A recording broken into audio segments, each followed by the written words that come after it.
So let us see characteristics of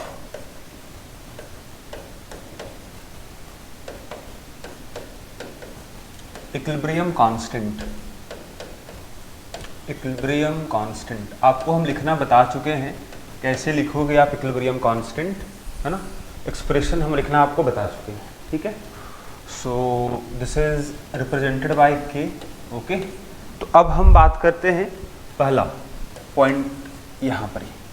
तो यहाँ first अगर पॉइंट हम बात करें इस वाली केस में, तो यहाँ होगा if a reaction having equilibrium constant K1। मान लो एक रिएक्शन अपने पास है A प्लस बी, बन रहा है C प्लस डी, और इसका इक्विलिब्रियम कांस्टेंट अगर मान लो K1 है, तो अगर हम इस रिएक्शन को मल्टीप्लाई कर दे किसी नंबर से, मान लो अगर इसको मल्टीप्लाई कर दे n से, हम n से इसको मल्टीप्लाई कर दे पूरे रिएक्शन को, तो नए रिएक्शन का इक्विलिब्रियम कांस्टेंट जो होगा that will be K1 to the power n होगा। This is our first point. क्या बोलेंगे आपको हम, if a reaction having equilibrium constant K1 then equilibrium constant of reaction obtained by multiplying n is equal to K1 to the power n। ठीक है, अगर एक reaction है जिसका इक्विलिब्रियम कांस्टेंट K1 है और K1 किसके बराबर आएगा, तो कंसंट्रेशन ऑफ प्रोडक्ट हो जाएगा बाय कंसंट्रेशन ऑफ रिएक्टेंट होगा इक्विलिब्रियम के समय। कि कभी भी आपको लिखना छोड़ना नहीं है, है ना, हमेशा लिखो ताकि कभी भी आप इसको भूलो मत। इक्विलिब्रियम के टाइम पर कंसंट्रेशन लिखेंगे हम प्रोडक्ट का ऊपर, नीचे रिएक्टेंट का। K1 हो गया, K2 क्या होगा, देखो यहाँ से ये अपने पास है, K2 होगा क्योंकि मल्टीप्लाई हुआ है एक नंबर से तो वो पावर में चला जाता है, हम बता चुके हैं आपको, यहाँ भी और यहाँ भी देखो। तो ये सब में n अगर हम बात करें, सब में n जो है इसको हम कॉमन कर सकते हैं और ये कुछ ऐसा बन जाएगा, whole to the power n बन जाएगा। अब ये जो टर्म है this is equal to what, अभी देखो यहाँ बता चुके हैं this is equal to K1 है, तो हम ये जो यहाँ पर अपने पास है लिख सकते हैं K1 to the power n। तो ये अपना K2 हो गया।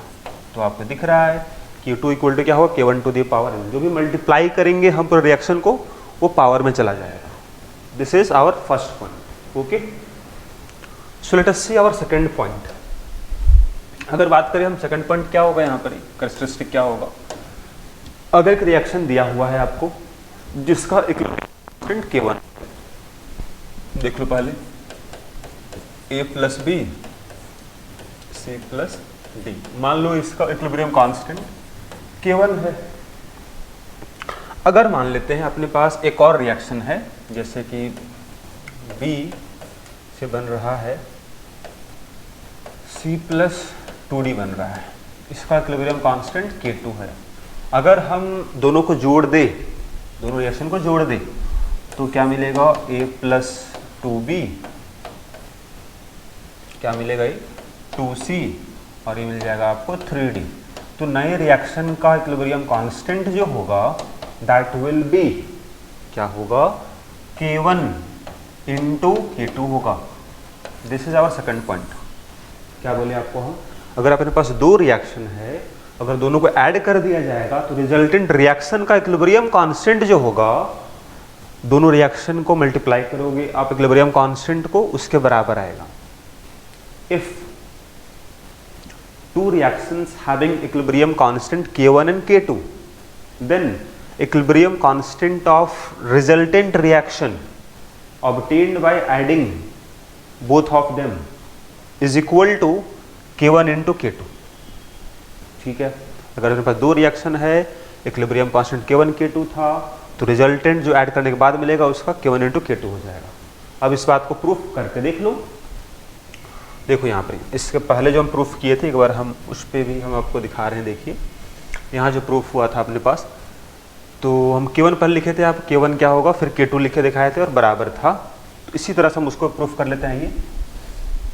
ये अपने पास रिएक्शन है, K1 क्या होगा, देखो यहाँ पर C होगा डी होगा और ए और बी है, सबके नीचे होगा इक्विलिब्रियम। ठीक है, K2 क्या होगा लिख लो, C होगा, D का पावर 2 हो जाएगा, इधर B होगा। ओके, यहाँ पे सबके नीचे इक्विलिब्रियम लिखना है। अब K3 कितना होगा, देखो K3 कितना होगा, यहाँ से देखो इस रिएक्शन में देख के, C का पावर 2 होगा, D का पावर 3 होगा, A होगा और B का पावर 2 होगा। अब यहाँ जो हम लिखे हैं ये टर्म यही मिलेगा अगर आप मल्टीप्लाई कर दो दोनों को, C इंटू सी, सी का स्क्वायर, डी का स्क्वायर है और यहाँ डी है तो डी क्यूब हो गया। देख लो ए यहाँ पर यह है नीचे में, तो ए यहाँ दिख रहा है, बी यहाँ भी नीचे, यहाँ भी बी, तो बी का स्क्वायर हो जाएगा मल्टीप्लाई करने से। बिल्कुल ये रिलेशन अपने पास इंपॉर्टेंट हो गया, आपको इसको याद रखना है। ठीक है, जब भी हम दो को ऐड करेंगे तो रिजल्टेंट रिएक्शन का equilibrium constant K1 into K2 होगा। ओके, आगे हम बात करते हैं, ये अपना सेकंड हो गया। थर्ड अगर बात करें पॉइंट यहाँ पर, तो थर्ड पॉइंट यहाँ होगा हम लोग का, अगर एक रिएक्शन दिया हुआ है जिसका इक्विलिब्रियम कांस्टेंट K1 है, अगर उसको रिवर्स कर दे हम तो नए रिएक्शन का इक्विलिब्रियम कांस्टेंट रेसिप्रोकल हो जाएगा पहले रिएक्शन का। बात समझो यहाँ पर देखो, सपोज A प्लस 2B बन रहा था C, अगर इसका इक्विलिब्रियम कांस्टेंट K1 है तो अगर इसको हम रिएक्शन को रिवर्स कर दे, मतलब कुछ ऐसा तो इस रिएक्शन का इक्विलिब्रियम कांस्टेंट जो होगा K2 जो होगा रेसिप्रोकल होगा पहले वाले का। ओके, नो प्रॉब्लम, चाहो तो प्रूफ कर लो, कोई दिक्कत नहीं है। K1 कितना है देखो, C होगा, A होगा और B का पावर 2 होगा, नो प्रॉब्लम। K2 कितना होगा देखो, K2 लिख सकते हो आप, A होगा, B का पावर 2 हो जाएगा और C होगा। अब इसी को हम लिख सकते हैं, अगर थोड़ा इसको हम रीअरेंज करें तो we can write like this, अब ये टर्म किसके बराबर है, ये टर्म K1 के बराबर है, तो K2 इक्वल टू कितना आ गया, 1/K1 आ गया। देख लो K1 अब कितना था, K1 ये था, वही यहाँ नीचे अपने पास है। ओके, तो ये अपना थर्ड पॉइंट हो गया।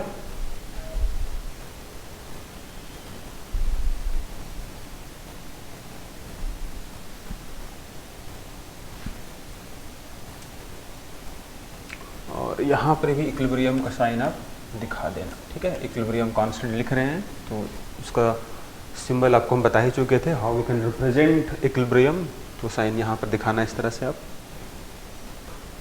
बात करें हम फोर्थ पॉइंट का, तो फोर्थ पॉइंट यहाँ पर ये है, अगर अपने पास दो रिएक्शन है, इक्विलिब्रियम कांस्टेंट K1 K2 दिया हुआ है, अगर दोनों को माइनस कर दिया जाए तो रिजल्टेंट रिएक्शन का इक्विलिब्रियम कांस्टेंट K1/K2 हो जाएगा, डिवाइड हो जाएगा। जैसे इससे पहले आपको बताए थे हम, सेकंड पॉइंट बताए, अगर दो रिएक्शन को आप ऐड करो तो रिजल्टेंट रिएक्शन का इक्विलिब्रियम कांस्टेंट मल्टीप्लाई होता था, अगर उसको माइनस करोगे तो डिवाइड होगा। Okay, A plus B, suppose C plus D दिया हुआ है, ये अपना एक रिएक्शन हो, मान लेते हैं कुछ इस तरह दिया हुआ है। ओके, इस तरह दिया हुआ है, इसका इक्विलिब्रियम कांस्टेंट K1 है। अगर हम एक और रिएक्शन यहाँ दिखाया आपको, और ये C प्लस D दिया हुआ है, अब हम अगर दोनों को माइनस कर दें तो A हो जाएगा, दिस माइनस दिस, एक B रह जाएगा, और दिस माइनस दिस 2C रह जाएगा, D कैंसिल हो गया तो D खत्म हो गया। ओके, तो इसको यहाँ से आप हटा दो, तो नए रिएक्शन का जो K3 होगा क्या होगा, K1/K2 होगा। यही आपका थर्ड पॉइंट है, इस बात को प्रूफ कर लो, एक बार चेक करो आप। K1 क्या होगा, तो K1 होगा C का पावर 3, D का पावर 1, A का पावर 1 है और B का पावर 2 है, जो दिख रहा है यहाँ पर आपको। ठीक है, K2 किसके बराबर था, तो C है, B होगा और B होगा, नो प्रॉब्लम। अब अगर हम दोनों को डिवाइड कर दे तो क्या मिलेगा, देखो जरा, एक बार हम K3 लिख लेते हैं पहले, ठीक है, फिर उसको हम चेक करेंगे। तो C का पावर 2 होगा, A हो जाएगा और B हो जाएगा। अब इसको दोनों को अगर डिवाइड करेंगे हम तो इसके बराबर आना चाहिए, आएगा। देखो 2 डिवाइड करोगे तो d से d कैंसिल, क्यूब था इधर 1 है तो 2 रहेगा, 2 यहाँ दिख रहा है आपको पावर। दोनों डिवाइड करेंगे हम तो यहाँ से b स्क्वायर और b में अगर बात करें, एक b कैंसिल हो जाएगा तो b रहेगा और a भी रहेगा, ऊपर में a है अपने पास, बिल्कुल सही। तो हम डिवाइड करने से आपको ये मिलेगा, मतलब ये रिलेशन सही है। ओके, तो यहाँ लिख लोगे आप, if two reaction having equilibrium constant K1 and K2 then equilibrium constant of resultant reaction obtained by subtracting both of them will be equal to K1 by K2। Okay, मतलब दोनों को माइनस करने के बाद जो रिएक्शन मिला उसका equilibrium constant क्या होगा, K1 by K2 हो जाएगा। ठीक है, तो ये सब कुछ कैरेक्टरिस्टिक हुआ इक्विलिब्रियम कांस्टेंट का। अब यहाँ हम कुछ क्वेश्चन देख लेते हैं, आइए। अगर आपको ये बोला जाए, क्वेश्चन नंबर 1 यहाँ अपने पास है, if equilibrium constant is equal to 9 4, reaction यहाँ दिया गया देख लो आप, N2 प्लस 3S2 और ये बन रहा है ट्वाइस ऑफ NH3। आपको पूछ रहा है then find equilibrium constant of this is NH3 half N2 plus 3/2S2। आपको बताना है इस नए रिएक्शन का इक्विलिब्रियम कांस्टेंट क्या होगा। बहुत आसान है, देखना ध्यान से। K डैश क्या होगा, देखो जी अभी क्या बोले आपको, अगर रिएक्शन को रिवर्स करोगे तो इक्विलिब्रियम कांस्टेंट क्या होगा, रेसिप्रोकल होगा। अगर उसको मल्टीप्लाई करोगे तो पावर में चला जाएगा। तो यहाँ देखो क्या हुआ है, रिएक्शन उल्टा भी हुआ है, NH3 उल्टा तरफ दिख रहा होगा आपको, तो रिएक्शन उल्टा भी हुआ है, मतलब रिवर्स हुआ है, और साथ में इसको हम मल्टीप्लाई किए हैं हाफ से। तो यहाँ पर हाफ दिख रहा होगा आपको, 3/2 दिख रहा है और 2 कैंसिल हो गया, मतलब आप इसको रेसिप्रोकल कर दोगे तो 1/9 हो गया, और मल्टीप्लाई किए हाफ से तो हाफ पावर में चला जाएगा, मतलब 1/9 का रूट, मतलब 1/3 आंसर। ओके, तो इस तरह से क्वेश्चन आपको मिलेगा। सो लेट अस सॉल्व वन मोर प्रॉब्लम, है ना। यहाँ देखना आप अपने पास दिया हुआ है सपोज PCl5 और ये बन रहा है PCl3 प्लस Cl2। अगर इसका इक्विलिब्रियम कांस्टेंट आपको दे रखा है दिस इज 25, तो आपको निकालना है इक्विलिब्रियम कांस्टेंट, आपको निकालना है for the reaction this is PCl3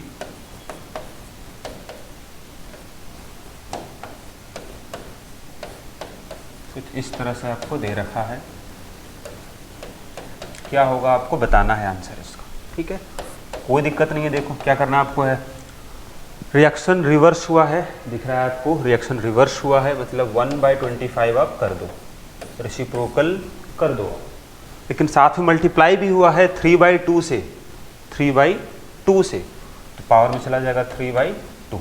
okay, no problem, उसको सॉल्व कर देना आपको है। तो 25 का रूट ले लो आप, है ना, तो 25 का रूट 1/5 आएगा, फिर इसका क्यूब भी करना आपको है, तो क्यूब है तो मतलब दिस इज 25 × 5, मतलब this is 1/125, this is answer. Okay, now आगे हम बात करते हैं next one, that is factors affecting equilibrium constant. Next, factors affecting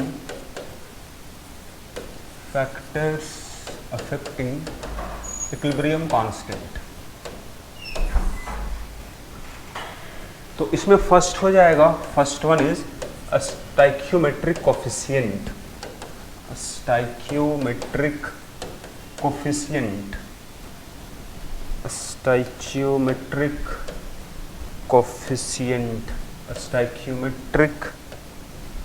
stoichiometric coefficient of reaction. Okay, मतलब सिंपल सा बात है कि अगर रिएक्शन को मल्टीप्लाई कर दो आप किसी नंबर से तो इक्विलिब्रियम कांस्टेंट बदल जाएगा। अभी हम देख चुके हैं इसके बारे में इन कैरेक्टरिस्टिक ऑफ इक्विलिब्रियम कांस्टेंट। ठीक है, रिएक्शन ही बदल जाए तो भी बदल जाएगा इक्विलिब्रियम कांस्टेंट, लेकिन अगर रिएक्शन सेम है, स्टोइकोमेट्रिक कोफिशिएंट भी सेम है और सेम टेम्परेचर पर भी है तो इक्विलिब्रियम कांस्टेंट सेम रहता है। ठीक है, तो पहला फैक्टर अपने पास हुआ स्टोइकोमेट्रिक कोफिशिएंट जो हम पीछे देख चुके हैं, अगर मल्टीप्लाई कर दो उसको आप तो इक्विलिब्रियम कांस्टेंट चेंज होता था। दूसरा क्या होगा, दूसरा होगा टेम्परेचर। सेकेंड फैक्टर इज अगर टेम्परेचर बदल दो इक्विलिब्रियम कांस्टेंट बदल जाएगा, भले सेम रिएक्शन है, भले सेम स्टोइकोमेट्रिक कोफिशिएंट है, लेकिन अगर बदल दो टेम्परेचर को, अगर हीट कर दो आप, मतलब रिएक्शन अगर आपने डिफरेंट टेम्परेचर पे हो रहा है, इक्विलिब्रियम कांस्टेंट भी अलग होगा। रिलेशन क्या होगा, इसका डेरिवेशन तो पढ़ेंगे हम बाद में, लेकिन अभी हम डायरेक्टली बता रहे हैं रिलेशन क्या होता है इक्विलिब्रियम कांस्टेंट का टेम्परेचर के साथ। तो रिलेशन कुछ इस तरह का होता है, log K2/K1 is equal to delta H by 2.303 R 1/T1 minus 1/T2. So this is relation between temperature and equilibrium constant. K1 equilibrium constant है टेम्परेचर T1 पर, K2 equilibrium constant है टेम्परेचर T2 पर। Delta H is known as heat of reaction, जो पढ़ोगे आप thermodynamics में, मतलब किसी रिएक्शन में कितना हीट एब्जॉर्ब या रिलीज हुआ, उसी को बोलते हैं हीट ऑफ रिएक्शन। कोई भी रिएक्शन होता है तो बिना हीट रिलीज या एब्जॉर्ब का रिएक्शन नहीं होता है, तो जो भी हीट रिलीज एब्जॉर्ब होगा क्वेश्चन में दिया रहेगा, तो हम इसको पुट कर सकते हैं delta H, heat of reaction. R हमको पता है, this is universal gas constant, जो हम डिस्कस करते हैं गैसेस स्टेट में, स्टेट ऑफ मैटर में। इसका वैल्यू अगर बात करें हम जूल के टर्म्स में, चूंकि ये डेल्टा H जूल में अगर दिया रहेगा तो इसको इस्तेमाल करेंगे 8.314 जूल पर मोल पर केल्विन, या फिर इसी को हम इस्तेमाल करते हैं कैलकुलेशन पर्पस के लिए 8.3 और 25/3। या फिर अगर बात करें डेल्टा H अगर दिया हुआ है कैलोरी में, तो ये भी इस्तेमाल करो, कैलोरी में अप्रॉक्सीमेटली होता है 2 कैलोरी पर मोल पर केल्विन। ठीक है, तो ये R का वैल्यू हो गया। टेम्परेचर हमेशा केल्विन में इस्तेमाल करना, T1 T2 दिया रहेगा, तो इसमें से कोई एक अगर दिया है वो दूसरा हम निकाल लेंगे। Okay, so this is factors यहाँ दो हुआ, एक हुआ स्टोइकोमेट्रिक कोफिशिएंट, दूसरा हुआ टेम्परेचर। इसके अलावा थर्ड फैक्टर यहाँ नहीं है। ठीक, अगर एक रिएक्शन दिया हुआ है तो केवल दो फैक्टर अपने पास है, टेम्परेचर बदलेगा तो बदलेगा इक्विलिब्रियम कांस्टेंट या फिर स्टोइकोमेट्रिक कोफिशिएंट। ठीक है, इसके अलावा यहाँ बोलोगे equilibrium constant do not depend on volume, pressure. Okay, volume बदल दो, कंसंट्रेशन बदल जाएगा, लेकिन इक्विलिब्रियम कांस्टेंट नहीं बदलेगा, सेम रहेगा। So it do not depend on volume, pressure, concentration. Okay,